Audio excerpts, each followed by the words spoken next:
అరే ఊచకోత అంటే ఎలా ఉంటుందో తెలుసా? ఈ జూన్ 4 తర్వాత, ఈ జూన్ 4, 2024 సేవ్ ద డేట్, ఆంధ్రాలో ఎవడెవడైతే ఉమ్, ఉమ్, గట్టిగా తెలంగాణలో పారిపోయినా కూడా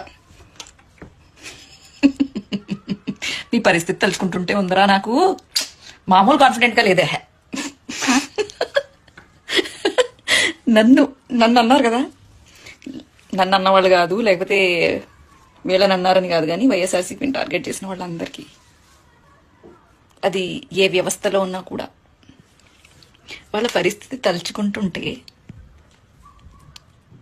ఇంతకీ ఊచకోతకి డిక్షనరీ వెతికినా కూడా మీకు మీనింగ్ తెలీదు. ఇప్పుడు చూస్తారు.